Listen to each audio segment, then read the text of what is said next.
Hello, how's everybody doing? I just woke up. My hair's not done. Don't care. I want to get started. I had some stuff on screen from last night that I want to get started with. So let's try to get towards that. Ooh, I look like one of those damn people from the Sanhedrin and shit. Work with this a little bit. Yeah. Now, this thing's this thing's not yet where I want it. I want to do some more stuff to it. Just wanted to give you guys a little peek. I gotta take this peak has got to go down a little bit, and then some other stuff has to happen. But I was like checking this out, right? And I was like, I think it's funny how when I put this on, and it makes me look like little Sanhedrin dudes and shit, you know. I keep pulling it to the wrong side. I don't understand. Backwards, huh? I'll sit there and play with this thing for a whole hour, man. We won't get anywhere. All right, so Uh, it reminds me of those Pharisee cats. You know, you see the Pharisee, you see the law keepers. I don't care if you think Pharisee are evil, whatever. You see the law keepers, and they always had things like that. And they always had a garment coming down, veiling at least the sides of their face and shit like that. You know, but getting into that and working on that a little bit more, I could probably bang out something pretty smooth. All right, my hair is all messed up. Well, we're gonna go into the information I had out yesterday. I was sent this video and I was asked to look at it, and I looked at it. Uh, let's listen. I was at the April conference in 2003, and we were standing outside the conference center. That was right after the 2002 Olympics, and so they had these new security protocols in place. So everybody was standing around on the outside of the plaza, waiting to be able to go through the scanners to go in and get into the session. And I noticed there was this huge banner, this great big banner outside of the conference center, and it said very clearly, it's a big white banner with big red letters, and it says, "DNA proves the Book of Mormon is false."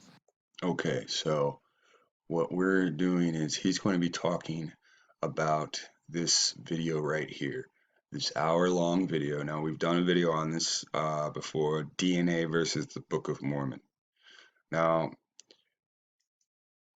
when we get into this, I want you to understand this title that's negative towards Mormon says DNA. It's 9 years ago. DNA does not prove the Book of Mormon to be true. Now, look how they copy the exact title. Incredible new evidence. So the point of this video is actually to fight this video. It truthfully, listen, if these people wanted to prove that Indians were Mormons and shit, then there would be a better way than YouTube. Now, I can't help that 9 years ago, an hour-long video came out and completely damaged the reputation of Mormons, but making this video to counter it didn't help, because here's where you messed up. And I was looking at that, and at the time I had access. I was working on a natural sciences textbook project with some colleagues, and had access to some of the top research libraries in the country. And I said, you know what? What's the answer to that? You know, not that I needed to have an answer for myself, but just I know the Book of Mormon is true. So therefore, I know that there's going to be answers for it. Now, sometimes the Lord may have us wait. You know, it may be actually beyond our lifetime, but there's going to be an answer for this. And so I decided, you know, I'm going to at least look into this whole DNA question.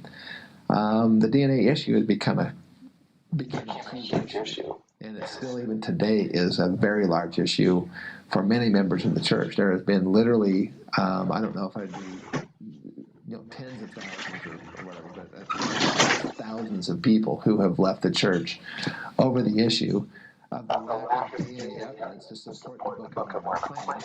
Okay, so what he's saying, literally, is because of this video, DNA versus the Book of Mormon, that came out 9 years ago. This video has literally crippled the church. It has crippled the Mormon church. Now, if you deal with Mormon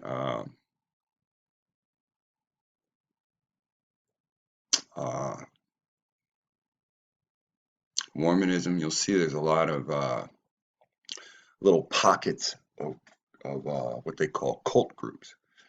Now, go further into this. So the Hebrew people being here someplace in America, back in the time frame of the Book of Mormon. And so I started looking into it. I started finding some very interesting things. And essentially, in a nutshell, what happened was when DNA sequencing became possible, as they started to sequence DNA from Native American populations through North, Central, and South America, they found that their DNA could be categorized into one of 4 primary groups called haplogroups. I'll just call them lineages. And so you have they call them haplogroups A, B, C, and D, and they found that the markers that differentiate between these 4 groups, all of those markers could be found in Asian populations, which basically links all Native American peoples here in North America to Asia. But now, what he just said was blood of the North American Indians links them to the Asians. Now, the people that we call Asians, they're Chinese, Japanese, Korean, Lao. You see what I'm saying? So the American Indians' DNA has already been tested, and he is related to the people that are Chinese, Japanese, Lao, things of that nature. Now, if you push the limits on what's considered Asian, then you're still even adding in North Korea, South Korea, and all those on the in between. So you get what I'm saying? So this dude done accidentally broadcast that Native Americans are really what? Part of the lineage of Asians. Now, that's what DNA proof. Now, I've showed you videos where I just open my mouth and say, look at how that Chinese man matches the person, the Japanese man matches the person that's in Canada claiming to be an Indian. Then I started saying stuff like, something must have happened during the time of Hiroshima when they would sit there and say, oh, you can drop a bomb on us, but we have to be incorporated into all these other nations that are in the U.S. Okay, was the Japanese incorporated into Hawaii before that? No. Were they incorporated into any place else before that? No, not really. No, that was some kind of contractual agreement. You destroy these people that's on our soil, drop a bomb, and move these elite families out of Japan and into the world. And that's what happened. Look at this shit today. His family, were they Asian? No, they weren't. They were Hebrews. They came down to the lineage of Abraham. Okay, now he's just lying. And I'm going to prove that he's lying.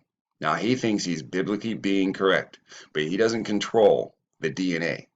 All the people at the DNA store did was prove that through a lineage that the people that call themselves Native American that look Mongol are related to the Asians. That's all they did with the DNA. The DNA didn't come back and they didn't read and it said they're Hebrew. The word Hebrew wasn't on that shit. Like he said in the first statement, the words Asian came up. Abraham, Isaac, and Jacob, they're not Asians. And yet, when they sequenced the DNA from the Mayan kings down in Central America, for example, they found that they were 100% Asian. Okay, so the Mayan kings are Asian, right? Mayan kings are Asian. Now, the Indians are related to Asians. And of course, Asians are Asians, right? Now, in a second, he's going to say Mayan kings are not related to North American Indians. Now, how can the North American Indians and the Mayan kings be Asian but not related? See, we're leaving out a really big term that's being marginalized. It's called Afro-Asian. Now, this again is the marginalization of you, your culture and name being stolen by these evil fuckers. Now, I don't care if you say, well, they're not evil, blah, blah, blah, blah, blah. They stole your name. They're literally walking around pretending to be you without the image of you. They're doing business in your name. Oh, fuck. I will show you. I will show you. It doesn't even matter if I say this right now. I'm going to show you in writing. And of course, that doesn't bode well for the Book of Mormon, because the Book of Mormon should, the evidence for the Book of Mormon should indicate some sort of a Hebraic or a Hebrew people, not Asiatic people, as far as that's concerned. And so, actually, there was a DVD called DNA versus the Book of Mormon that was put out by a company up in Brigham City, Utah, Right here. Ministries. And that DVD has been pretty devastating. 9 years ago. 9 years it came out, and it ripped the shit out of these fake Mormons. The reason why is, unfortunately, because at the time when it was produced, which was in 2003, it was actually, 2002, beginning of 2003. The information in it from a genetic standpoint was actually correct. There was no evidence for Hebrew people among the indigenous populations of the Americas. And then there was an interesting interview, actually, that was done during the 2002 Olympics with President Hinckley. There was this German reporter, and he asked President Hinckley, what's going to be your church's position when DNA shows that there's no evidence for the Book of Mormon? And President Hinckley was almost visibly upset by the question. But he kind of actually cut off the reporter and said, that hasn't been established yet. We don't know the answer to that yet. He says, as far when it comes down to genetics, he says, we don't know the answer to this, not at this point. That was in 2002. I submit that President Hinckley is a prophet of God, because 1 year later, articles started to come out in scientific peer-reviewed genetics journals that talked about a new founding lineage. These forward lineages. They found a new founding lineage, which was primarily found among the Algonquin-speaking language groups of North American Indians.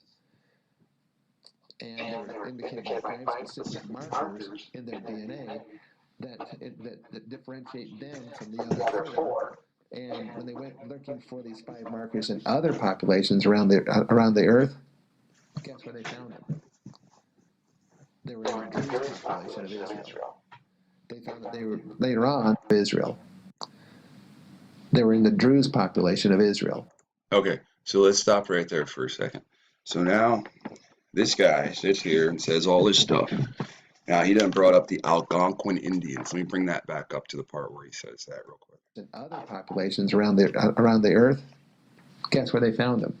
For these 5 markers and markers, American Indian, new founding lineage. These were each of these forward lineages. They found a new founding lineage, which was primarily found among the Algonquin-speaking language.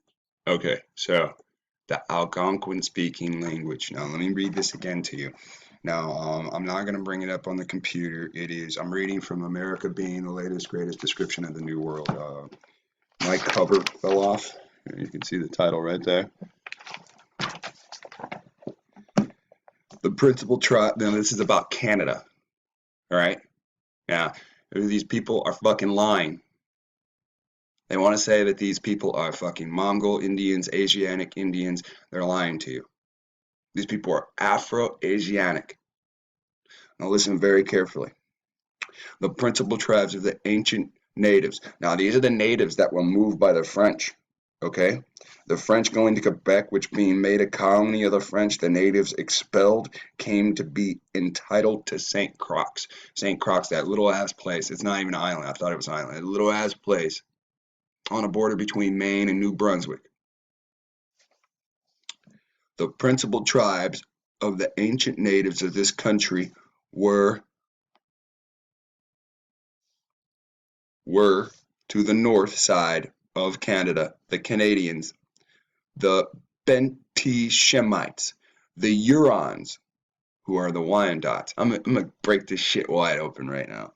And the Algonquins, the Quinoglobins, the Algonquins, and these are all Hebrew tribes. This has been hidden from you. They do not want you to know this. They will find a way to stop this video. You will learn it here in America, and 280 countries will not be allowed to see the true names of the tribes of what we call Israel, the true names of the tribes of the children of the Creator. The Benteshemites, the Hurons, the Algonquins, the Quinogoblins, Quinoglobins, however that's pronounced, the Algonquins, the Atogopatans, the Atikamekins, the Nipissirianias, or whatever, and on the south side, the Edichimans, all right, and the heads of the tribes or princes of these tribes were called the Sagamores. So now the Hurons are called the Wyandots today. All right, we're gonna we're gonna crack this right wide open. We're gonna take the beehive and just fucking, this time, instead of shaking it, we're just gonna fucking slam it. All right, this is, it's done. Groups of North American Indians. And they were indicated by 5 specific markers in their DNA that differentiate them from the other 4. And when they went looking for these 5 markers in other populations around the earth, guess where they found them?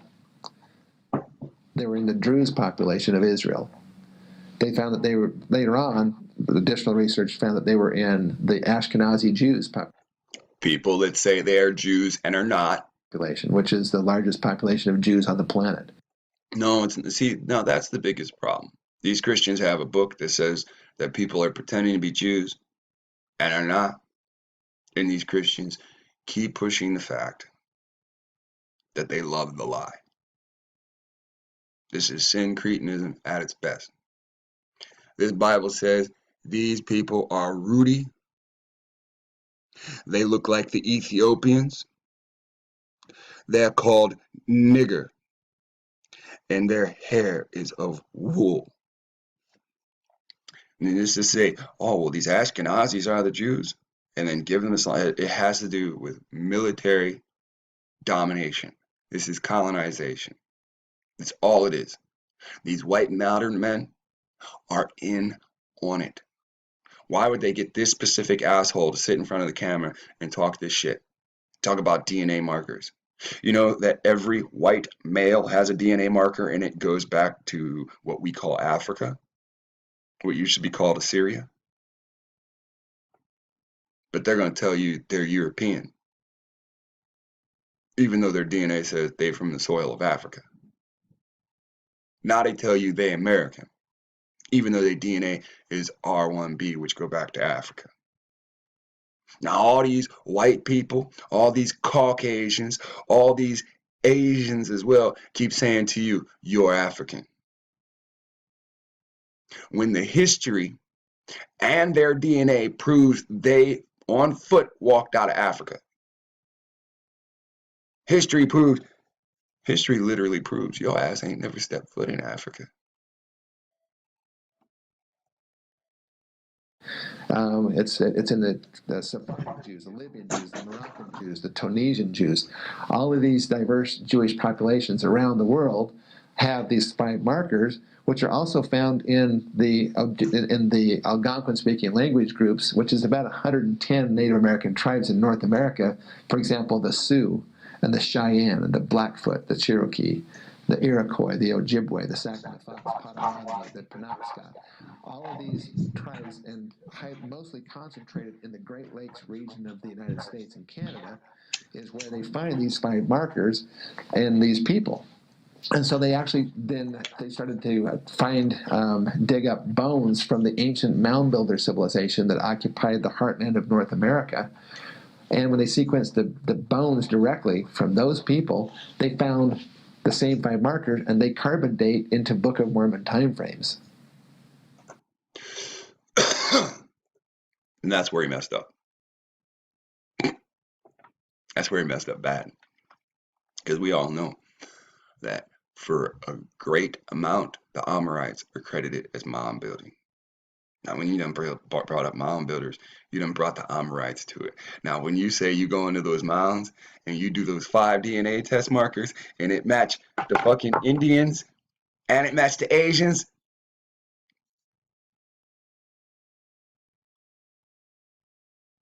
all you did was exactly what you said in the beginning of the video.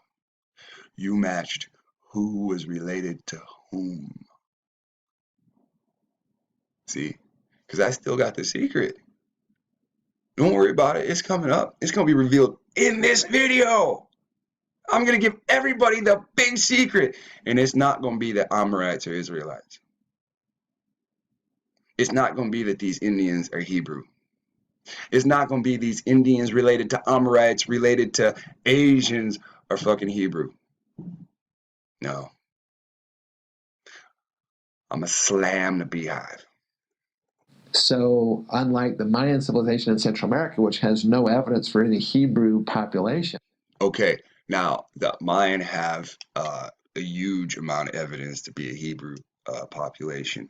They have their own writings, and when their writings were destroyed by the Spanish because the fucking writings said they were Hebrew, they still told the monks, and the monks wrote in their books that these Mayan and these Aztec have claims that they're transverse the world and that they are the Hebrews. Now I done showed you in the mystery of the Mexican pyramids from 2 different points, 2 different friars, monks, whatever the fuck they want to call them, land thieves, came over preaching Christianity, saw that these Indians that were relatively harmless were being slaughtered. And so they wrote, Columbus is the most evil motherfucker on the face of the earth. Right? So let's listen to some more Mormon bullshit. These up here do have, solid genetic evidence that they came from that. These tribes. Now, you just heard that motherfucker say sologenic, right? Like, that's a made-up word. Sologenic, right? Listen again. When you make shit up, it goes to a great extent. Came from that. These tribes today, solid genetic evidence that these up here do have, solid genetic evidence that do have, solid genetic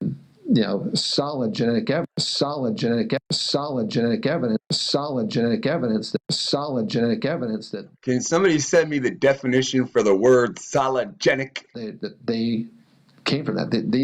These tribes today came from their ancestral people are the mound builder civilization of North America. They're not the Mayans from Central America. And so that led me to go, well, good grief. Maybe. Okay, so now here's the big part that he just accidentally told but didn't really think he was telling. Mayan are not the mound builders. That's right. Mounds are just, placed all throughout America. And he just said the Mayans didn't build that. Okay?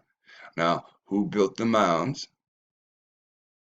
And if the Mayans have writings that they are the Israelites, then does that mean that the Israelites didn't build the mounds if there are no genetic links between the Mayan and the mound builders?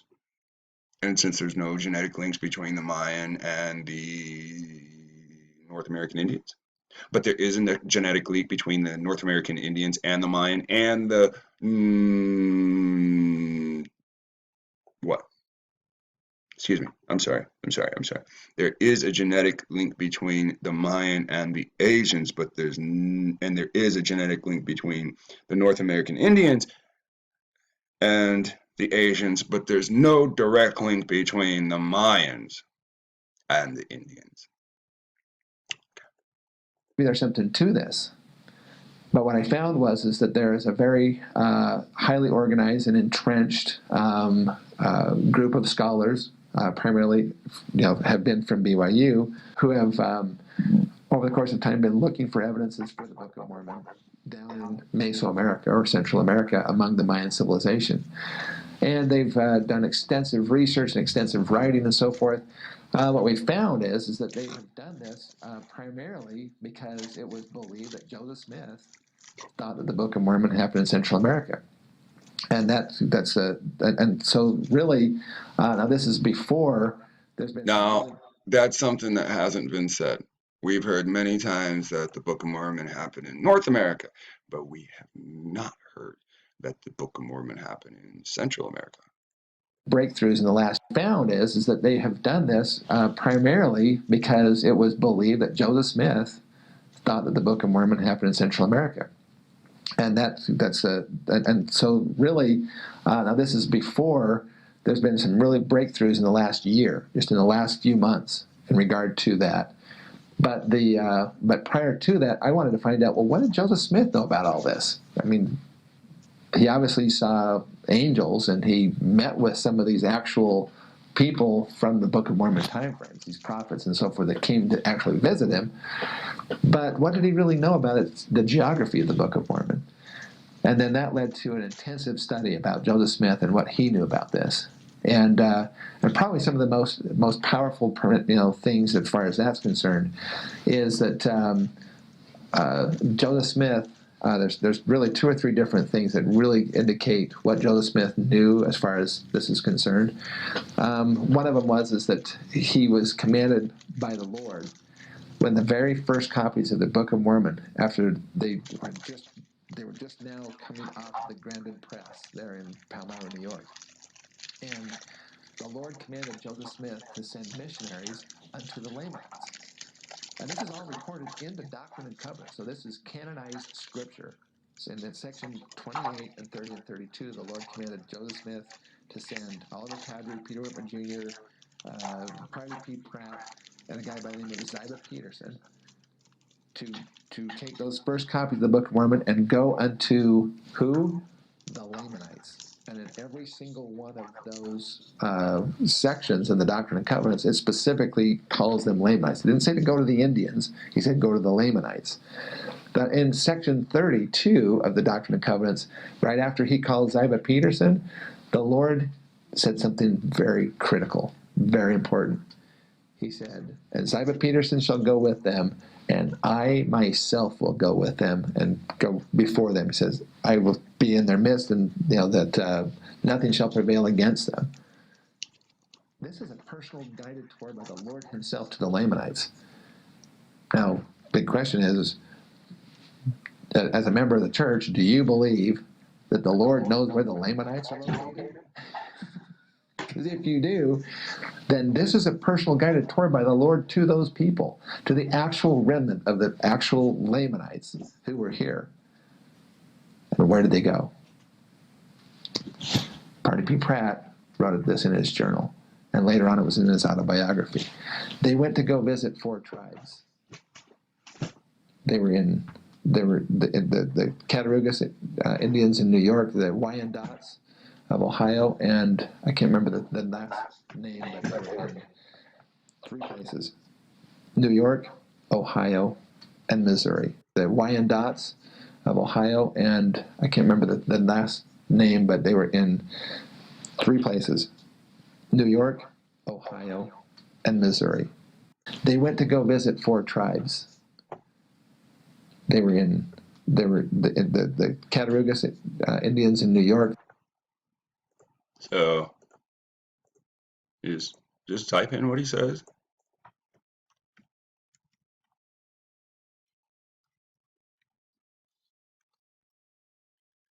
Cattaraugus Indians of New York, right?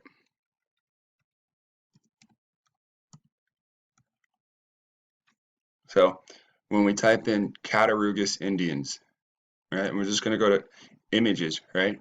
Now when you type in Cattaraugus and Indians, and here you go, you see these Asiatic Mongol Indians. Oh, what the hell knows what that picture's there for? Those are just white people.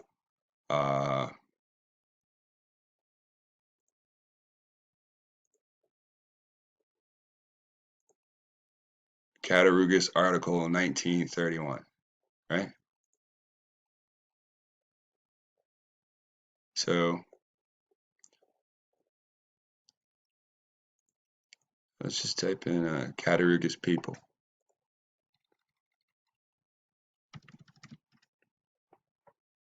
All right, when I type in Cattaraugus people, they don't show me anything. All right, M.W. Smith brought this information and the video, and M.W. Smith always brings up that one of the cities in New York has a crest, and the crest has a white man standing over one of those types of Indians, knuckling up to him. So I guess New York has a rule that they don't want or don't allow what they term Indians into New York. Don't know why, didn't research it myself. You can see when I type in Cattaraugus Indians, they show you these quote unquote Asiatic European Indians. Right? Now, you heard this man and what he said. I guess Indians in New York, the Wyandots. Now we look at the Wyandots. Now, when we look at the Wyandots, this is what comes up first each time, right? And now it's the Wyandotte Indians of Kansas, right? Now he said the Wyandotte Indians of Ohio. You type in Ohio. Now, nothing changed, right? Now here, Wyandotte Nations of Kansas. Now here you have the Ohio Historic Marker, the departure of the Wyandotte Indians. 1817 Treaty of Fort Magus or something. Mesgis, or I don't know, opened much of the northwest Ohio to white settlement. In return, the U.S. government granted the Wyandot Nations permanent use of the Grand Reserve at present Upper Sandusky. Their farming continued, a school was built, and in 1824, this mission church was constructed by Indians and Methodist missionaries. However, the Indians Removal Act of 1830 called for relocation of all Eastern Native Americans to areas beyond the Mississippi. So did you know that? In 1830, all the Indians that were in the East were forced on the other side of the Mississippi. Did you know that? Now listen close. By 1840, Ohio Indians had been removed except the Wyandot, who refused to leave, preferring instead facing to stay upon their beloved Sandusky, now known as Killdeer Plains. Facing considerable pressure from federal authorities, the Wyandot Nation in 1842 agreed to relinquish the Grand Reserve and now move. So now you understand when they say, when you're forced to make decisions at gunpoint, right? Now this is the Army telling them you got to leave or we're going to kill you. After they already made deals with other white men, here comes the Grand Authority. The federal authorities. The Wyandot Nation in 1942 agreed to relinquish the Grand Reserve and move west. From this site on July 2nd, 1843, 664 individuals began their week-long journey to awaiting steamboats at Cincinnati. The Wyandot were the last organized Native American people to leave Ohio, settling in modern-day Kansas and Oklahoma, continued on other side. Okay, so you can see one group of white people that actually lived in Ohio made deals with him for them to be able to settle. Dear Indians, please let us settle here. We have no place to go. White man, we'll make deals with you to settle here as long as we can always use our heritage place. Right?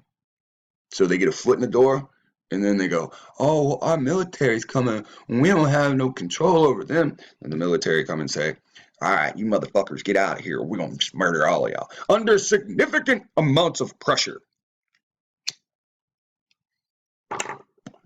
Kid missing here, wife stolen there, man beat up, wife end up raped, kid end up dead. And eventually you say, shit, I got 3 other kids, I want them to leave.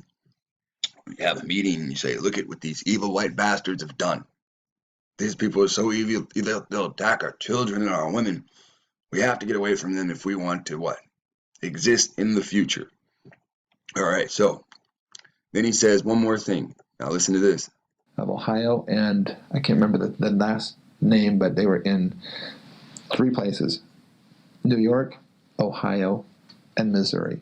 Okay, so 3 places. So basically, they were in New York. They got kicked out of New York.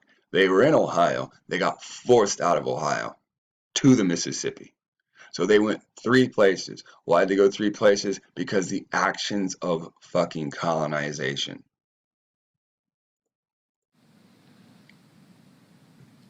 And what's interesting, and I think it's more than interesting, I think it's critically important we understand, when modern day geneticists have sequenced the DNA from those tribes that they went to go see, every one of those tribes are the tribes, the exact tribes, that have the 5 markers in their DNA that link them to every Jewish population on the planet. Now, how did Joseph Smith know that? Oh, well, how could that possibly be? See, these Ashkenazis, you're saying that these people that say they are Jews and are not and look just as pale as the white man, you say they are related to the North American Indian?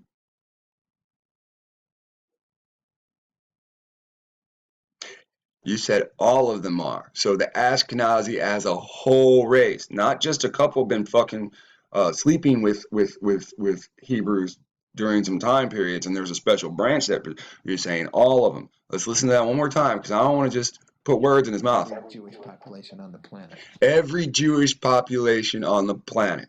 Now, Revelation chapter 2:9, them that say they are Jews and are not. Whoa, your Roman government wanted you to know that again. They didn't only leave it in Revelation 2:9, they left it in Revelation chapter 3. And what verse? The exact same verse. What? 2:9 and 3:9? Them that are of the synagogue of Satan and say they are Jews and are not? Then your white armies back them in your colonization campaign. Now, you got the Khazarians that have the AB Khazarian, right? You have a Khazarian and you have an Ab Khazarian, right? You have the slaves that were enslaved in Tataria. Then you have the admixture and the shepherds that are actually Tatars, call themselves the tribes and still call the fucking slaves slaves.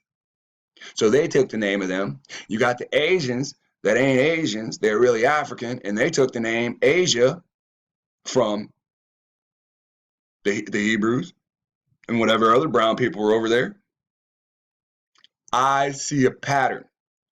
The white people in Europe are from Africa. They overthrew the Aboriginal in Europe, and now they call themselves Europeans when the Aboriginal is really European.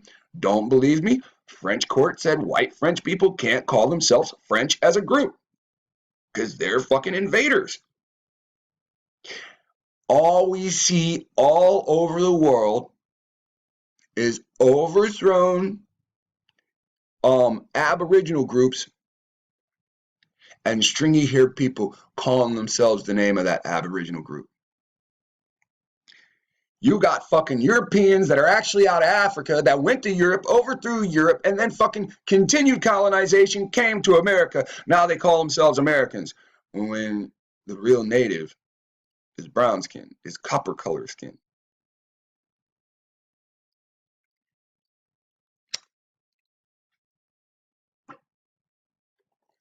Look, if white people come here and they don't see the actions of their ancestors, they want to argue about it, there's something wrong with you. These are your own books. These are your own books that your forefathers cast aside because there's too much truth in them. They don't go along with the Masonic lie today. Now, how did Joseph Smith know that? The lucky guess, right? I submit that there's only one way that Joseph Smith would have known that, and that is because Joseph Smith was a prophet of God. And he knew exactly, he was not speculating about whether or not these were Native American, these Native Americans were the Lamanites. The Lord said they were. And he said he was going to take them on a personal, private journey to go to these people and tell them. And tell them, this book is the history of your ancestors. Twice Joseph Smith did that with the Sac and the Fox Indians that had been driven out of their lands and across the Mississippi River into Iowa. And then they came back when the Saints established. Now, do you hear that? Driven out of their land. Do you see a pattern? Whites come in, say, can we live here? You say, yeah, and eventually they drive you out of your land. There's a pattern. If you ignore this pattern, you're an idiot. Nauvoo, they came back, back Mississippi River into Iowa, and then they came back when the Saints established and across the Mississippi. Twice Joseph Smith did that with the Sac and the Fox Indians that had been driven out of their lands, had been driven out of their lands. That's the same thing that happened with the Wyandotte Indians. That's the same thing that happened with the New York Indians, the Cattaraugus. There is a pattern that has emerged. And across the Mississippi River into Iowa.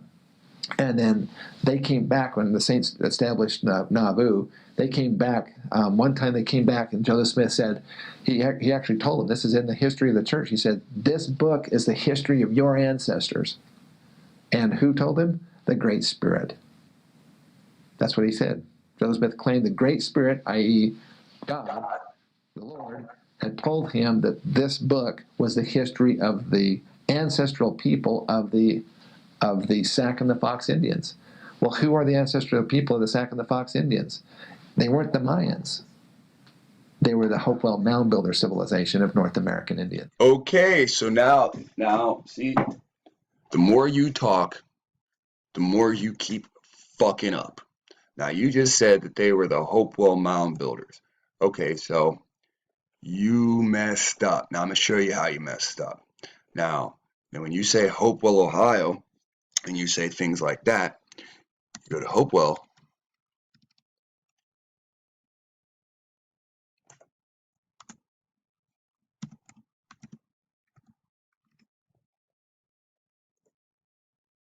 Now, all you show is Mongol pictures of Hopewell Indians.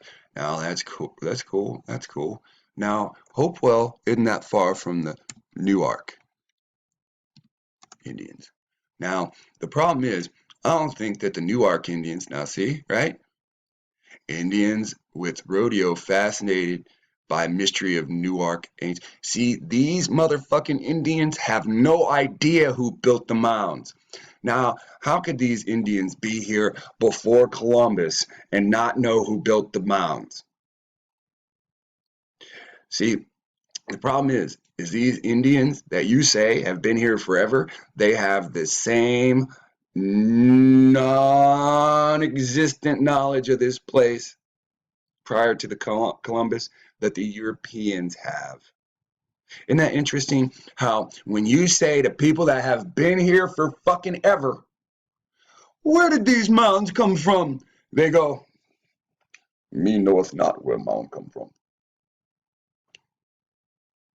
So somebody just came down and shit a bunch of dirt in the shape of a pyramid. And these guys that have been here forever, they know the creation story, they know this, they know that, about right where they're supposed to be at. Me no know how mound get here. This is what the fuck you telling me. Indians with rodeo, these traveling Indians, they're fascinated by mystery. Mystery means unknown. Me no know how mound get here. Oh, okay. Well, you don't know how to lift dirt? Well, I'll show you the Indians that do know how to lift dirt. All right. So when you type in Newark Indians, you get the Decalogue stone. Decalogue.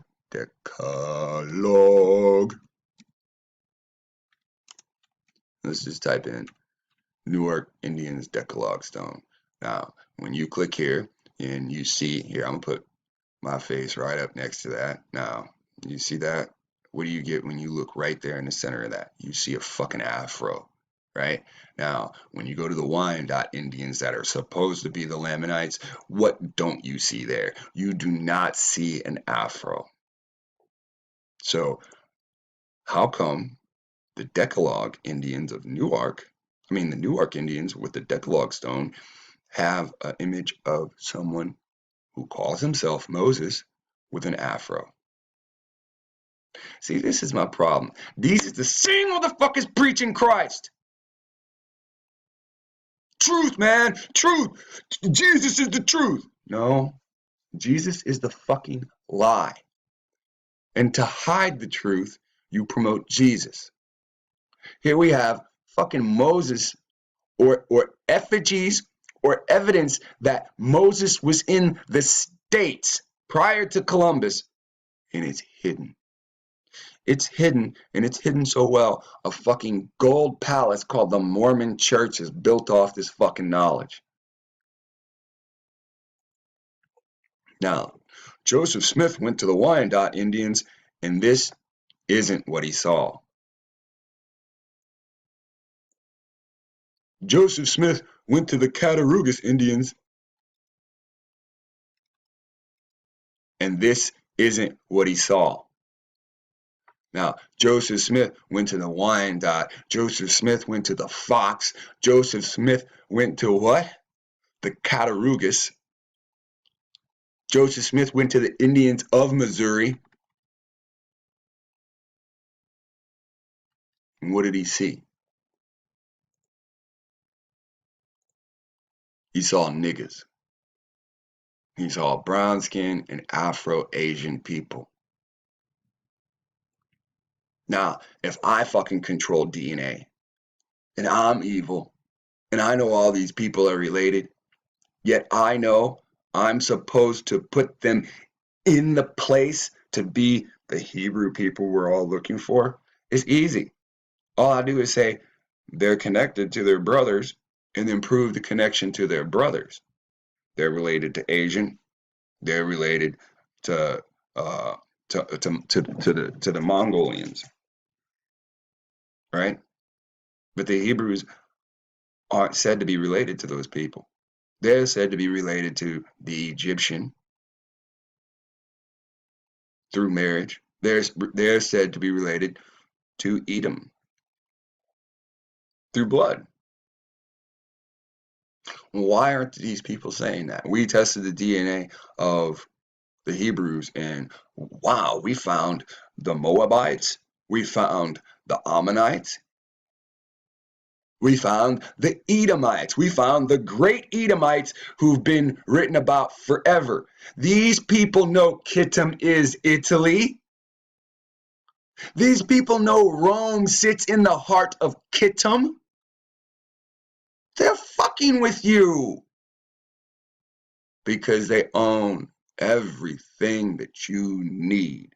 They own your water, they own your food, they own the animals that you get your food from, they own the mountains that the rivers start with from when they stream down. They own everything. Any day they fucking want to, they say, lock that motherfucker up. For anything. for cursing, for knocking something down, for dropping trash, for anything, for not paying your child support, for having too many bills, for anything. All right, we're going to continue here. I had to call Ed, man. Ed, let us find the truth in his webpage. Today we're not going to the Alexander Library. I was just playing around. We're going to go to the blog, and under the blog is Time to Wake Up, Babylon Watch, Definition of American. Now this video is going to show us some stuff, and we'll watch it through YouTube.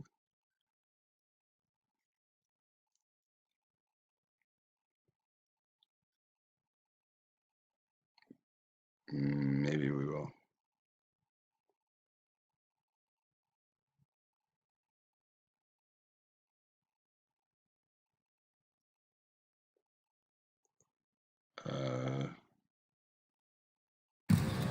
Some girls crack under the pressure. Never mind. We're gonna watch it here. Participating in the 2016-15 session of the Permanent Forum on Indigenous Issues. I am Hemok Sheila, Director General for the National Association for the Advancement of Indigenous People, located in Northeast Indian Country, America. NAAP is a United Nations registered IPO and was established by recognized and unrecognized Aboriginal and Native Americans, along with signatories foreign and domestic. I'm thankful for this opportunity, Honorable Chair. On the topic of Indigenous peoples' agenda addressing the first 6 steps, as I'm calling them, Indigenous peoples must first be recognized by colonizing societies as members of the human family. And the process of recognition must come from the top of societal leadership. Okay, so what this man is doing is he is saying that I'm here on behalf of Aboriginals from the United States, and we are here so that we could be treated like humans. That's all he said. Now watch again. 6 steps, as I'm calling them, Indigenous peoples must first be recognized by colonizing societies as members of the human family. And the process of recognition must come from the top of societal leadership. In the United States, Indigenous people, American Aborigine, are not even allowed the basic right to identity and are labeled as commercial constructs, subjects, property. So the answer to today's topic of steps is the same for the questions which have been asked over by this convening body. The statement is the same. Before we can begin to speak about the process or a process to address these steps for Indigenous people, we must, as World Indigenous Aboriginal people, along with the United Nations countries, the United States, reform policies of misidentification, apartheid, and environmental racism against the Indigenous people of America. So, as you can see, you are treated like dirt. On paper, you don't exist. On paper, your titles have been given to other nationalities. Now, you don't believe me? This guy is the speaker for his group, and he's sitting in front of the UN saying the same thing. Every 2015 accomplishments and intent for 2016 through 2017 shall further embrace and assist individuals who are part of reclaiming their tribal cultural identity, implementing sustainable development platforms. Did you hear that? Reclaiming their identity. Well, okay. You have to now ask, who has claimed their identity? While actively assisting members in securing justice and remedy in many areas of their existence, including land claims, custody, and protection of tribal children from covert adoption and placement outside the indigenous community. So you see what happens? When you start shaking that tree, right, to try to get the beehive, they just take your fucking kids. Listen to what he said. I'm not making anything up. When you start saying, I want my name back, they start taking your children. And protection of tribal children from covert adoption and placement outside the indigenous community. Custody and protection of tribal children, securing justice and remedy in many areas of their existence, including land claims. Custody and protection of tribal children from covert adoption and placement outside.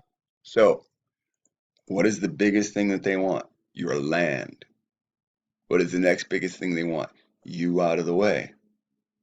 What is the biggest thing that they use against you?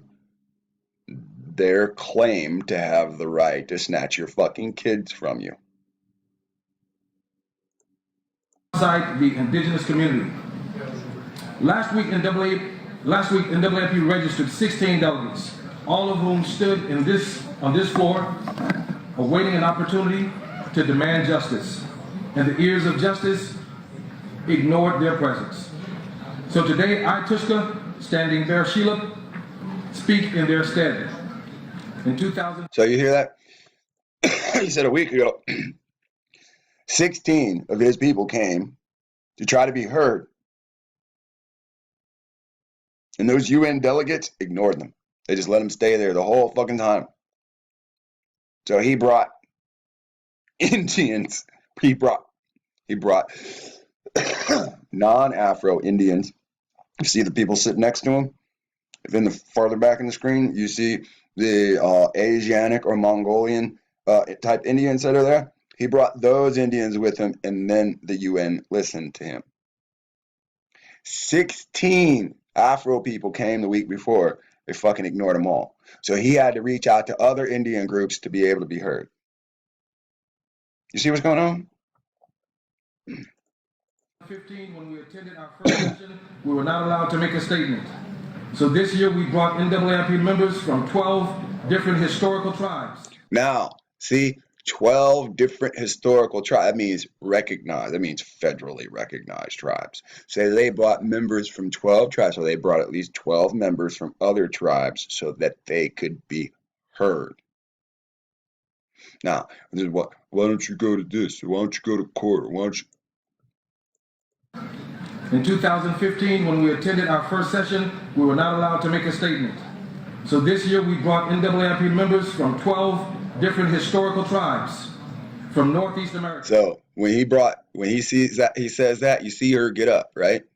Like, shit, this is what he brought us to the UN for. She didn't even, it seems like, at this point, it seems like she didn't even really know until she just got up when she heard what he was saying. Watch it again.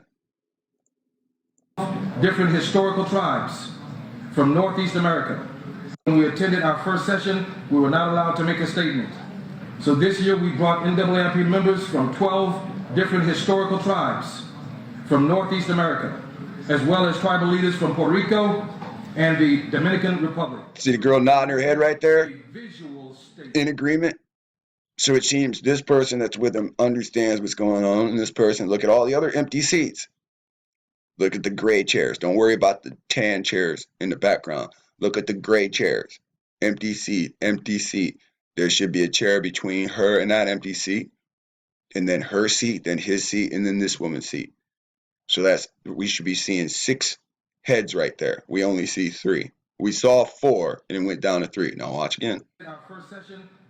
Here, I'll bring this up here, back here. On this floor. Now she's very attentive, right? This woman right here, she's very attentive. Now watch what she says, and she says, I need to grab my shit and get out. Awaiting an opportunity to demand justice, and the ears of justice ignored their presence. So today, I, Tushka, standing Bear Sheila, speak in their stead. In 2015, when we attended our first session, we were not allowed to make a statement. Now you'll see this woman start shaking her head. So this year we brought NAACP members from 12 different historical tribes from Northeast America, as well as tribal leaders from Puerto Rico and the Dominican Republic, to help in making a visual statement. It is unfortunate that we must attend this forum to visually show and say to the world, we, the dark Aborigine of America, are still here. The people who joined me last week but are absent today were bloodline family descendants of first contact American Indian principal leader Massasoit Osamequin. Massasoit. So you can see, not all of us have our history taken from us. Now listen to how he said that again. The descendants of first contact are still alive. Or some descendants of first contact are still alive. First contact American Indian principal leader Massasoit Osamequin. Massasoit. Osamequin signed the first treaty with King James, allowing the Europeans access to the lands of America. Today, by order of royal decree from Sagamore William Winds of Thunder Guy, the Treaty of King James. So that's what we should probably look at next. Osamequin signed the first treaty with King James, allowing the Europeans access to the lands of America. Today, by order of royal decree from Sagamore William Winds of Thunder Guy, the Treaty of King James and the Massasoit is hereby rescinded. The direct descendants of first contact indigenous people in America are not allowed to be recognized as who they are, but instead are forced to accept methods of paper genocide, misclassification, and forced U.S. citizenship assimilated as African American and other false identities.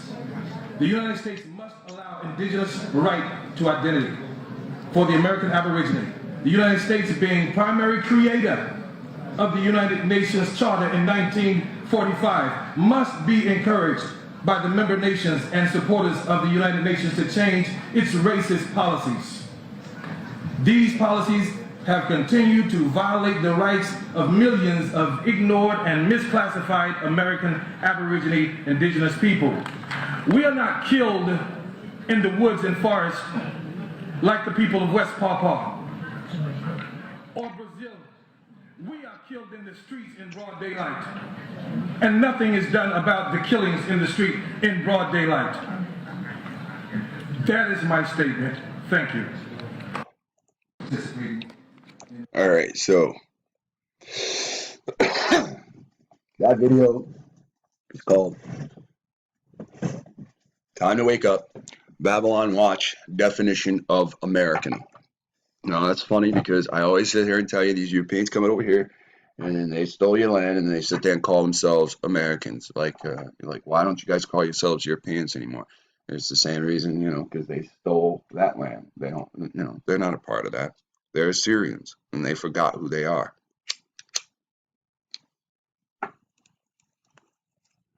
They have forgotten who they are.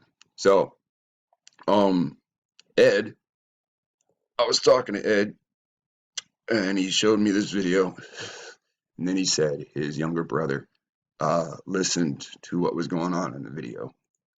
Now, we listened to what was going on in the video. We think we took something away from it.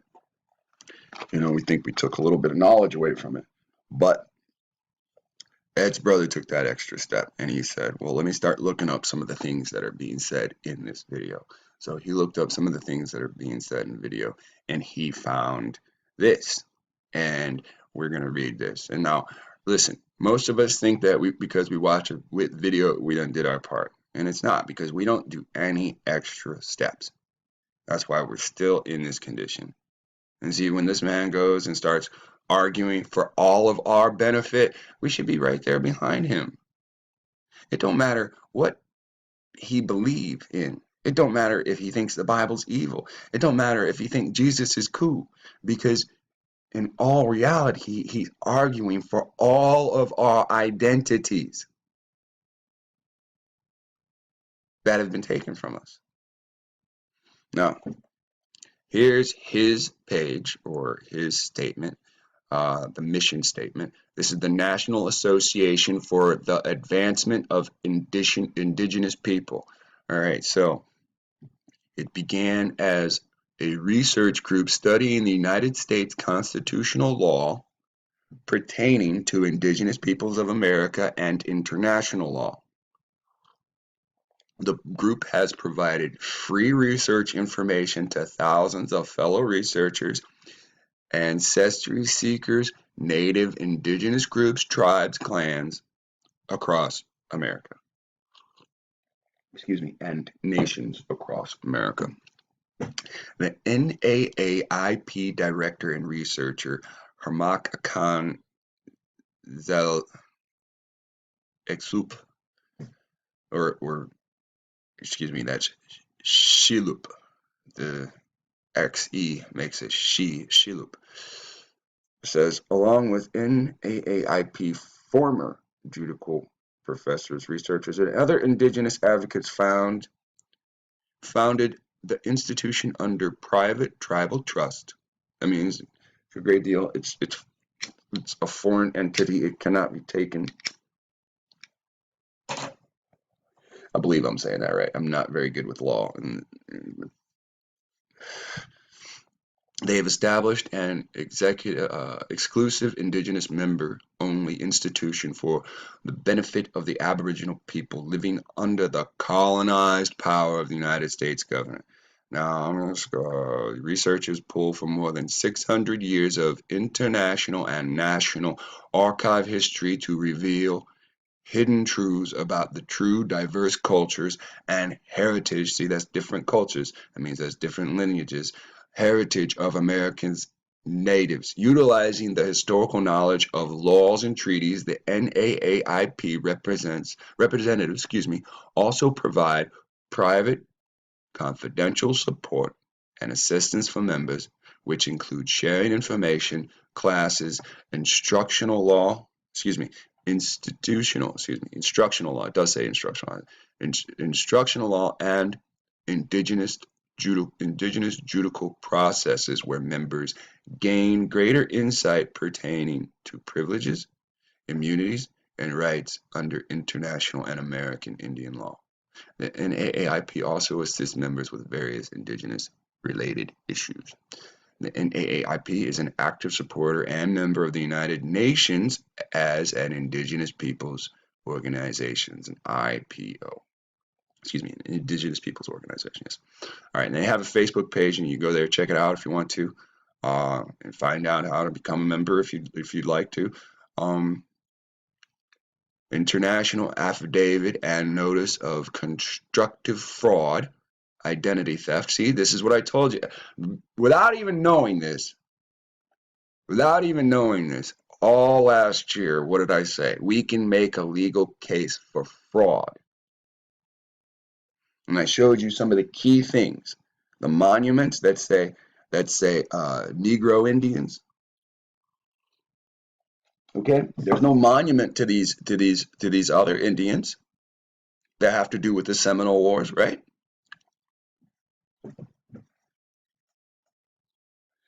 The act of them attempting to take the word Negro off of everyone's birth certificate. They spent millions already.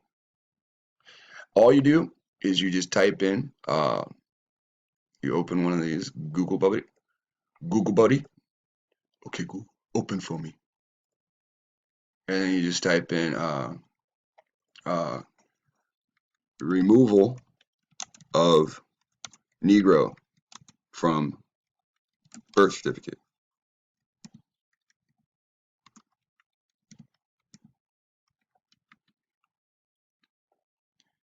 Over 22 million birth certificates. Now, they claim that there's like 35, something like that, 35 million. Now, half those birth certificates already said Afro American or African American. So they don't have to change those. Those are already perfect with the lie. Now they're going back and changing the Negro. Now, let's pretend, since it's printed on a special type of paper, let's pretend the government, it cost the government $5 to reprint, and then let's pretend it cost them $5 more to send those birth certificates back into circulation to their government buildings. Now, yes, you pay for them when you order your birth certificate again, but But to send them back to the government buildings and say, okay, here, it's on file now, or to upload it in the computer, whatever, right? Now they just spent $5 to $7 to reprint and then to have your shit typed into their database. They're not gonna, but here you have it, Fox 8 News saying they're reprinting, right?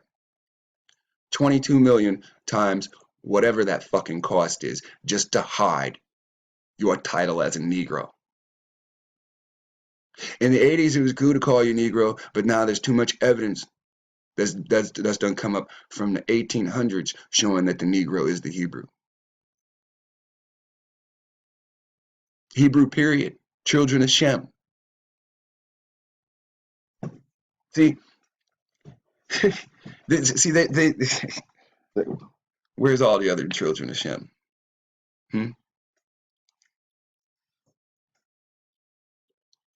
These people, the Moabites, Hebrews, children of Shem. Ammon, Hebrews, children of Shem. Esau, Hebrews, children of Shem. Where's all the other children of Shem? This is the whole point. Reprinting. Why? Because they want to hide your identity.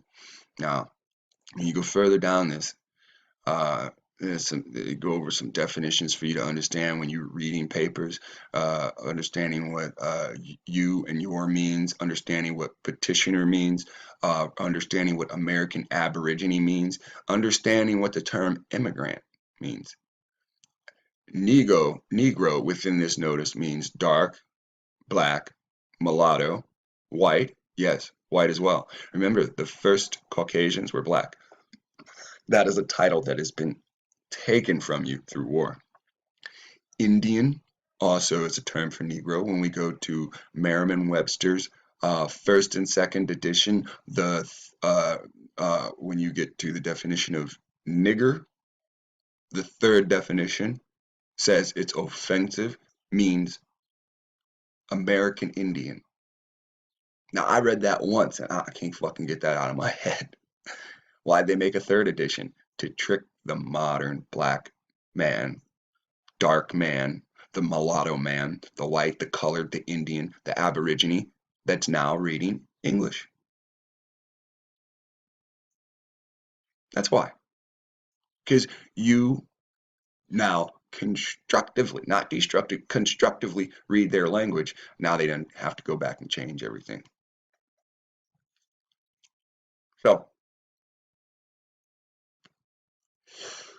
here it states, Aborigine and is occasionally capitalized for the purpose of bringing respect and attention to the term Negro for the benefit of you, right?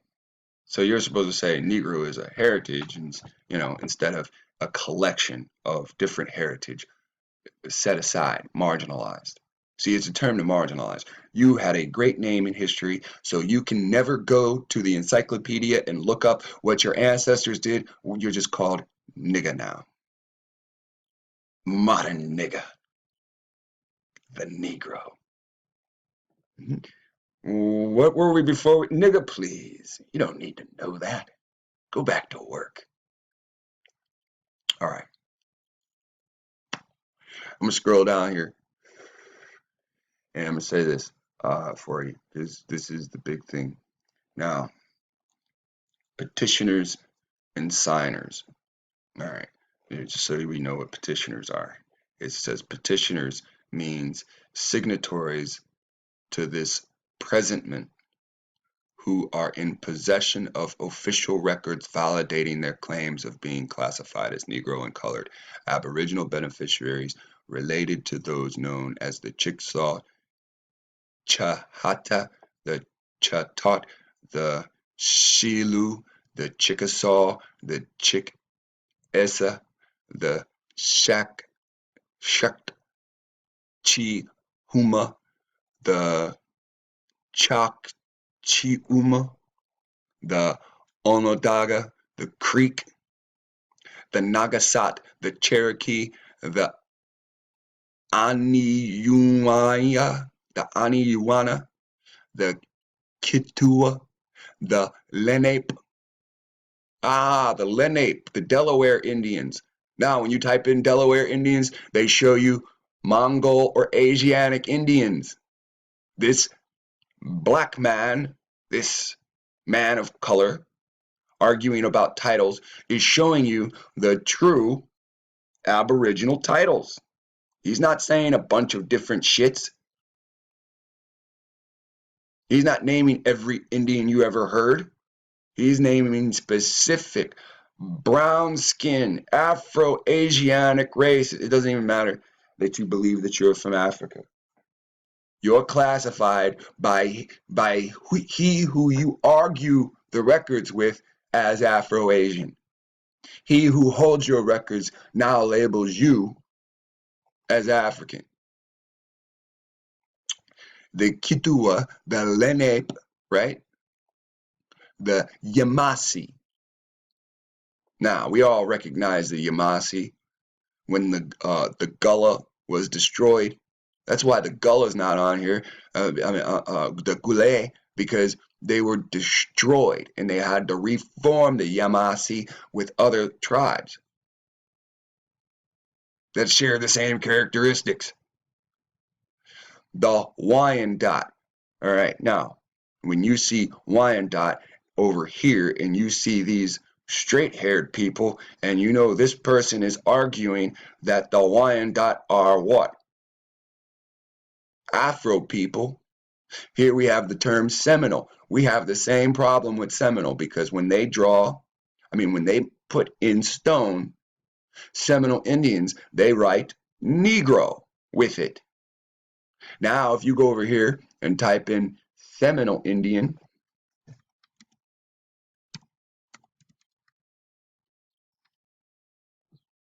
you see this kind of Indian, which is bullshit because the Seminole Indians fought out of Florida and they had Negro leaders like Wild Bill or Negro Bill or whatever his name was. They had Abraham, Black Abraham.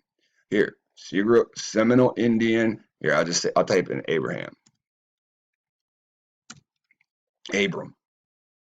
What happens? Now black people show up. Now, if I mysteriously know the name of the leader or of any of the generals that were popular, now black images come up. Now, if I just type in the broad term Seminole, which there's only dark-skinned Seminoles, okay, then this proxy Indian comes up with stringy straight hair. Our titles were stolen. And when they didn't need our titles, they placed them on their cousins. If all white, okay, if I type in R1B and it says all white people are out of Africa, all white males, why I say that about the males but not the females? Well, all white males are out of Africa. When I go to etymology and it says the biblical name Ham is Cham and that's Mongolian, and I see all the Mongols, the Asiatics or Mongols, I don't care what anybody fucking say, all the Mongols have straight hair and the Caucasian have straight hair. When I go to R1A, and that's the Arab, and he's got straight hair, and R1A says it's coming out of Africa too. When I add a double F to Africa and change to the European pronunciation of double F being double S, saying Assyria, then the Bible makes complete sense. All these people that don't have afros are out of Africa.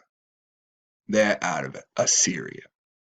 And they've changed the history books so that the people that are Japhet that actually have wool hair and the people that are Shem that have wool hair, that they're what? That they're now labeled that they're from Africa. And the word Assyria is in no more, right? Nobody knows what the fuck Assyria is. All they can say is it's a region that was conquered around the Levant. They just keep lying and keep lying and keep lying. They done lied so fucking much, they almost forgot their fucking history. They forgot the breadcrumbs that they left. But we picked them up.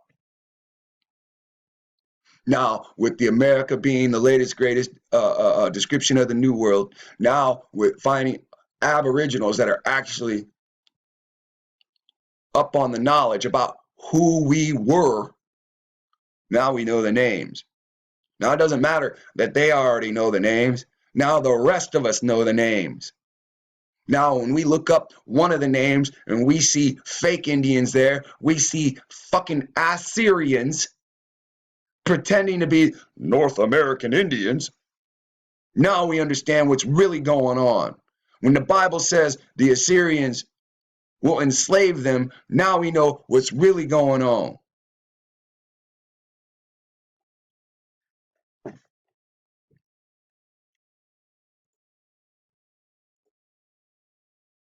Now this is a black Seminole leader. A leader. How many leaders? Ain't we always heard too many leaders, not enough Indians? They had too many Indians, not enough leaders.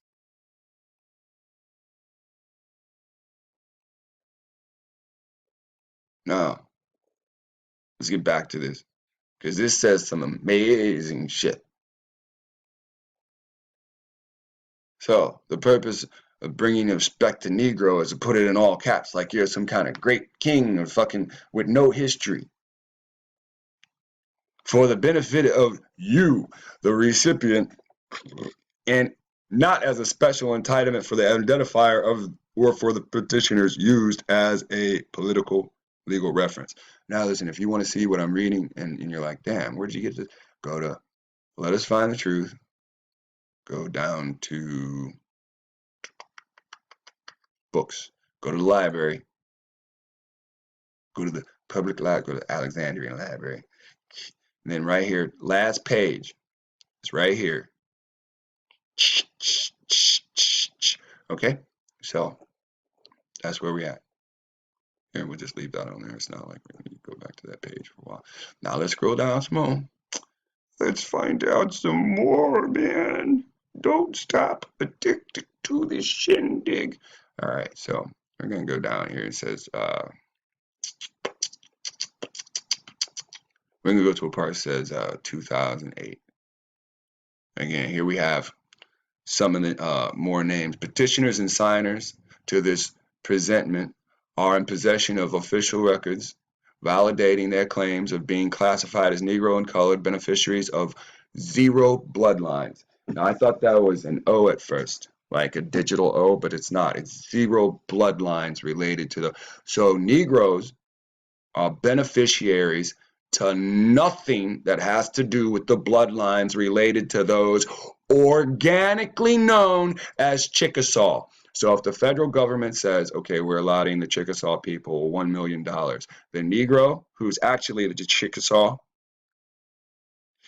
okay, has nothing to do with that money being awarded. That's what's being said right here. All right.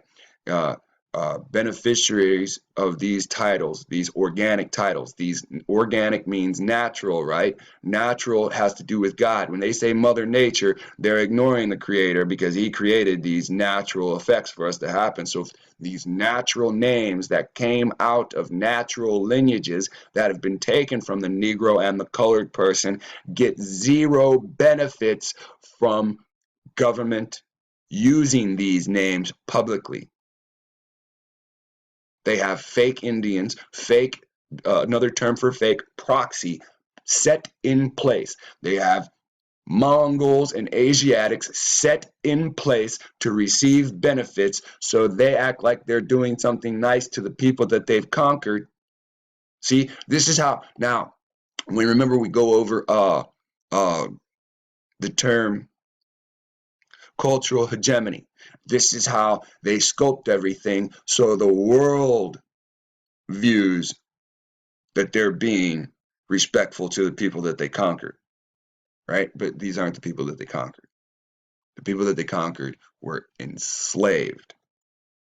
See, and this is always fucking hidden, right? This is the big why. Now, again, we go over some of these names again. It's the Chickasaw, the Chata, the Chatot, the Shilu, the Chickasaw, the Essay, the Shakchiuma,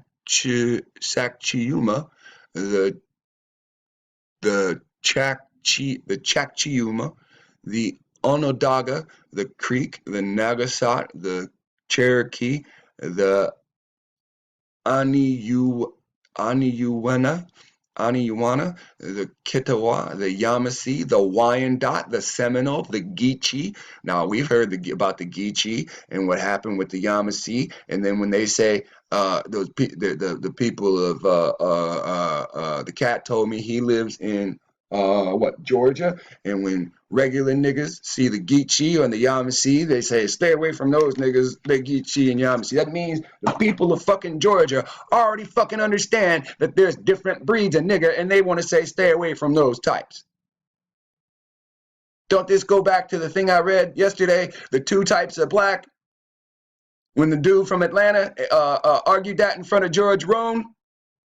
It has to do with the black gum people and the blue gum people versus the red gum people. The black and the blue gum people, they from Muhammad, and the red gum people from South Africa. This is what the motherfucker tried to argue in Georgia in the fucking 1800s. And Judge Roan was like, oh, I like this. Tell me more. I'd like to set this up as a ethnological study. Right? So these motherfuckers already know there's a separate. There's the Geechee. There's the Yamasee. Stay away from those type of motherfuckers. There is nothing within us without unity. You've been taught from your parents, don't unite.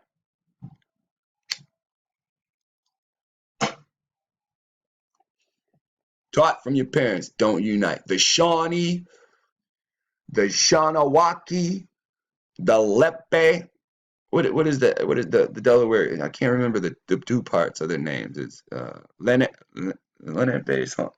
It's something Lenape or something, but it's the Delaware Indians, heritages, and various others.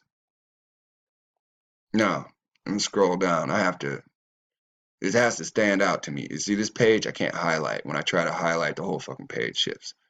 So tell me, I know we're going to 2008, but there's something else that came out. Now, when you scroll, if you get the time, read through some of these. These tell you how they kicked you out of your own land. Let's see. I think we read. 1640, evidence suggests that Negroes were becoming enslaved in tobacco colonies, Virginia, Delaware, Maryland. During this period, there is no transatlantic slave trade. They already got the nigga from here. I already told you you ain't African. It don't matter that I bring up all these different evidences. It don't matter that this dude bring up these evidences. Because you've been brainwashed that you from Africa. Again, in 1640, evidence suggests that Negroes were already becoming, they are becoming, enslaved in tobacco colonies. Where are tobacco colonies? Delaware, Virginia, and Maryland. That's where we get our tobacco today. During this period, there was no transatlantic slave trade to America. They was already finding fucking slaves. In 1649, 9 years later, 300 Negroes in Virginia, about 2% of the population. And during this period, there's no transatlantic slave period. No transatlantic slave trade. So how is 2% of the 13 colonies, nigga? Because they came from the West. And they came from Canada. What's going on in Canada? You got the French kicking them out over there, right? French producing war to people that are unwarlike at this time in history.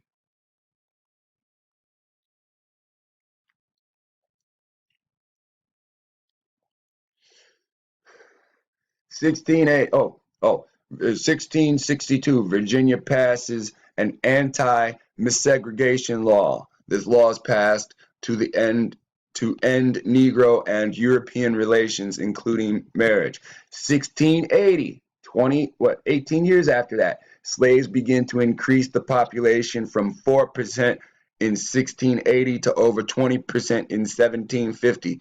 This is just what the Caucasian can account for. Remember, he's never been to the West Coast at this point. Of the populations and the lands that the Caucasian is trying to dwell in, he's estimating that the Negro, now there are other Indians to some degree, but remember, if you got the fucking mounds being built and you got Indians saying, I don't know how the mounds were built, then those Indians that don't know didn't come over too much sooner than the European or the people that are calling themselves Europeans, the Assyrian. No. If they sit there and tell you those people of Chad, those black people of Chad got R1B blood just as much as those white people, then that story of leprosy seems pretty 100. And if the land of Canaan is in Assyria, Africa, then that story of leprosy seems pretty 100. Now, here we have 1891. Oh, excuse me. Let me finish the rest of this. Over 20% in 1750 in the South, from 5.7 in the South to nearly 40%. All right, so the Canadian niggas came down and they were like, well, the North is okay, but wow, the South is pretty good. All right, so then you have a situation in this time period. This is accomplished without transatlantic slave participation. So whoever they brought up isn't being counted as Negroes with these people. You see that? They don't want us to understand that. Whoever they brought from the old world, whoever they brought from India, whoever they brought from Europe, the Moors, and whoever else, if the Edom's blood that was ruling, whoever else that they brought over here and then replaced with sending out the people from Central America, South America, and still from Canada, because we have evidences that they're pushed. There's no way all those people are going to be pushed from Quebec on to New Brunswick without enslaving them or murdering them or both. Now, in 1691, Virginia passes anti-segregation law that prohibits all interracial liaisons. So that means no more concubines. It has nothing to do with marriage anymore. No more relations at all. Can't go to a whorehouse and sleep with a white person, and vice versa. Now, who's making these laws? White people are, because they can see that their numbers are going down as they mate with the Negro, because the children that come out are no longer Caucasian. Virginia passes this. Okay, Virginia requires manumitted Negroes to leave the state. So I believe manumitted, let's just look it up. There's no point.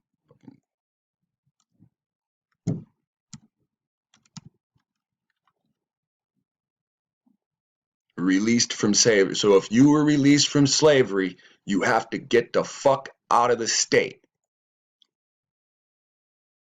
This law ended all relations with the Negro, and all free Negro had to leave the colony. Oh, I could have just kept reading and it would have just kind of understood me. I would have understood it. It would have understood me. Fuck. Negroes in 1700 are now commonly being treated as chattel slaves. And that's in 1700. All right. Now, for some reason, you didn't come on a boat. You knew this was your land. And when they said, get off your land, you said, what do you mean? I gave you permission to fucking be here. And then they started using guns to be able to fight against your bows and arrows and spears. So, while you were sitting there building shit, they were sitting there designing weapons to be able to take your shit built. All right, I'm going to scroll down. Here, 1723. Virginia bars Negroes from the polls, so no votes. Go down. We're going to go to 2008. There we are. Now I'm going to read right above that. This is 2007. This is Clinton. Signed the Executive Order 13037. This executive order, I'm reading from right here. Can't highlight it right here. This Executive Order 13037, March 4th, 1997, is a clear example of commercial fraud and identity theft, which furthers the deception against the Negro by placing the Negro unknowingly into dire international debt, where the descendants of the Aboriginal could now face penalties of debt, which may include removal from natural lands to foreign lands. Listen very carefully. They can kick you out of America if you build too much debt based on this executive order. When you sit there and say, I want to go to Africa, they can say, we can send that one because they're down with the lie. When you sit there and say, this system's fake, this money's fake, they can sit there and say, okay, well, we've decided we want to send you to a fucking island by yourself where there's no food. We want to send you to Australia with the other criminals. We want to send you here. We want to send you to debtor's prison in this small isolated island that's a prison. This is what the Clintons did. They're a fucking team. If Hillary's president and then later their daughter's president, that's that's no different than Ptolemy's children all ruling, right? And then that becomes a dynasty. If any of Bush's children rule over us again, they become a dynasty, like the Greeks, like the Romans. These people are all related, so their bloodline has continuously been a dynasty ruling over us. So keep that in mind. So this dynasty can kick us off their colonized land. Now, these people all think the same. This law is probably in Jamaica. This law is probably in Canada. This law is probably anywhere the Aboriginals have been overthrown by colonization. The Clintons aren't self-thinkers. They're probably doing the same thing that was done sometime in history, whether modern history or ancient history. So when placing the Negro unknowingly into dire international debt, they're doing actions in your name, in my name. So they're not going into debt. You and me are. And this is what we fail to understand. When they use the last name Williams and they're Caucasian, it's my fucking debt.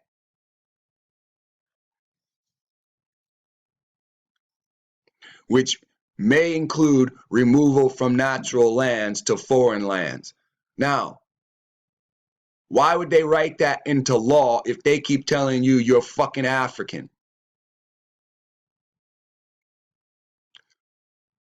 Perpetual peonage, perpetual slavery. See, they call it peonage, so you don't think it's slavery, right? Perpetual, constant, never ending. And every time I fucking read this to you, you don't give a damn. My show's on, gotta turn TV on.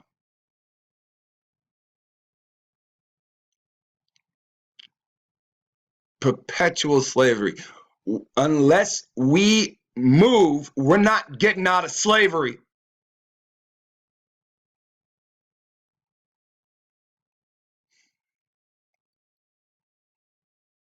Even debt under certain draconian foreign laws.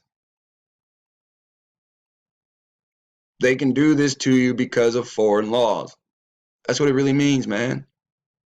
Foreign fucking laws. Foreigners came here with their foreign laws and used them on you to take your life, your land, your property, your children.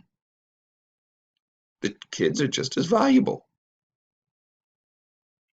And jurisdiction as a result of perpetual fraud and identity theft.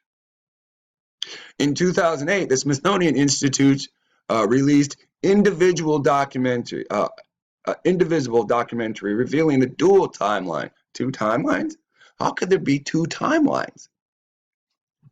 Didn't I just explain this to you? Two fucking timelines. The real world understands the real world, and we understand what the Europeans been lying to us about for fucking hundreds of years. They say that you were carried away in 750, and fucking Europeans outside of America say you was carried away in fucking 1228. Two timelines. And you fucking come here and you think I'm just lying to you. You think I'm crazy. You think I'm stoned out of my fucking gourd. But in law, your titles are taken. The world knows you as something else, and you know yourself as just nigga. The Africans that are in Africa don't even fucking unite because they can look across and see the other Aboriginal group that's been placed there by Salmanassar or whatever Syrian king, whether it be Sargon or Sargon II or Tiglath-Pileser the first, second, or third, whoever did it. These people know they're not fucking related.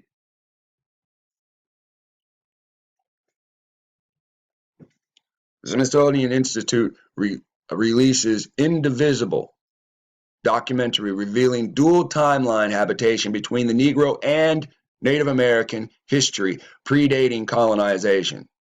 Remember, these are the same people that hit it. Let's scroll down. States Africans began sailing to the Americas many centuries before European arrival and well before 5000 BC. BC is just bullshit. It should say BS. His research shows the first Asians entering North America around 3000 BC. Bullshit. About 4,000 years ago, which they made contact with indigenous Black Americans who ultimately produced the first natives. Now, that's what's written. Here's the problem. Blacks were Asians. So it's Black Asians and Asians. Right? No, it's just Black Asians. Afro-Asians came here and met with other Afro peoples. During the same time, Canaanites make their leave, followed by more Afro peoples coming with what's called the Exodus. That guy, Frank, whatever his name, said there's 4 migrations here. He states there's 4 Afro migrations. Now, if you count,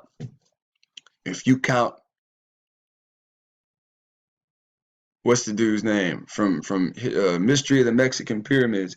If you count the Israelites, the Mayans coming here and saying that they're Israelites, then that's the 4th Afro migration.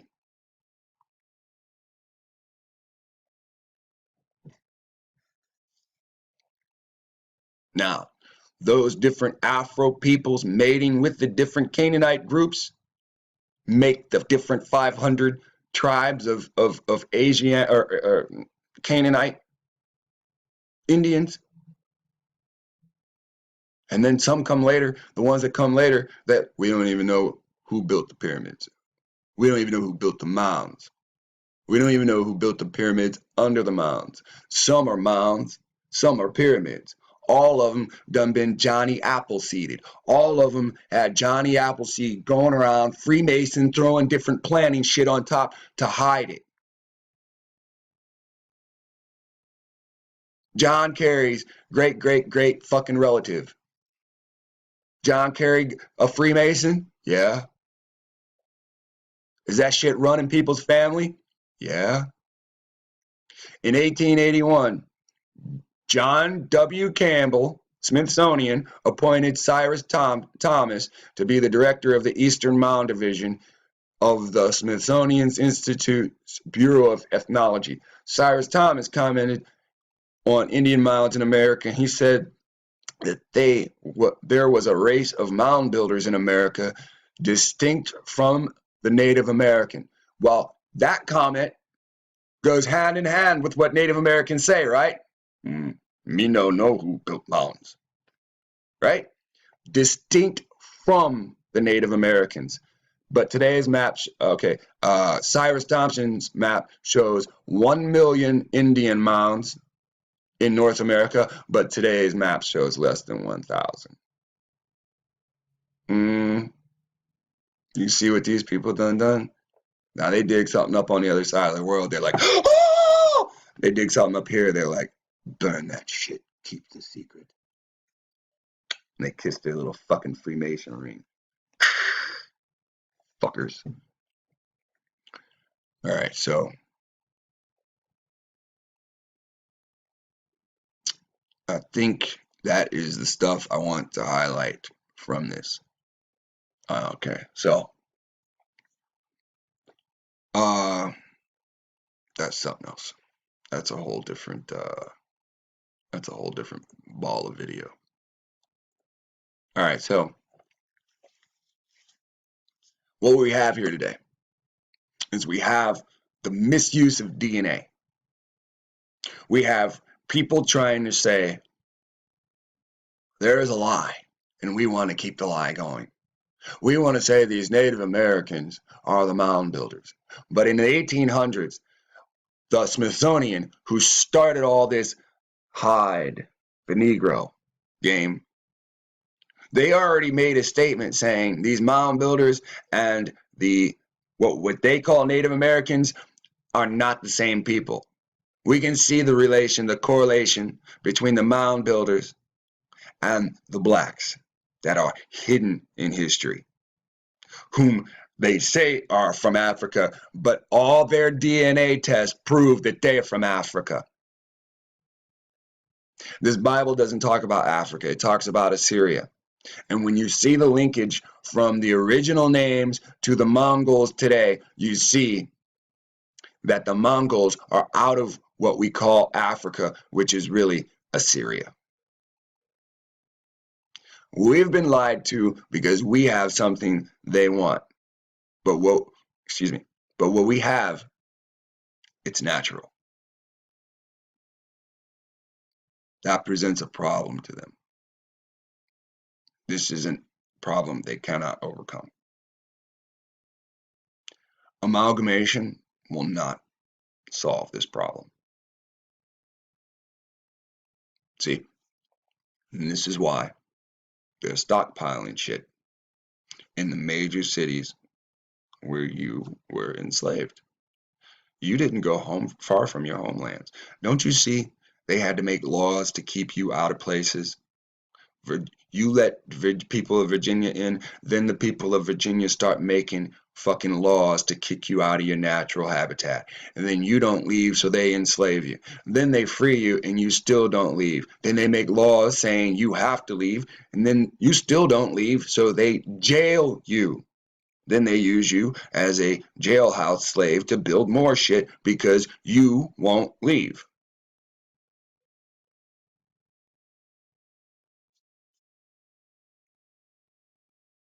Now it's all over. Now we coming to the point where God just said, well, I'll just destroy it all. I'm going to destroy that section. Now the ones of them that want to leave, I'll meet them. That's where we're at today. See you later.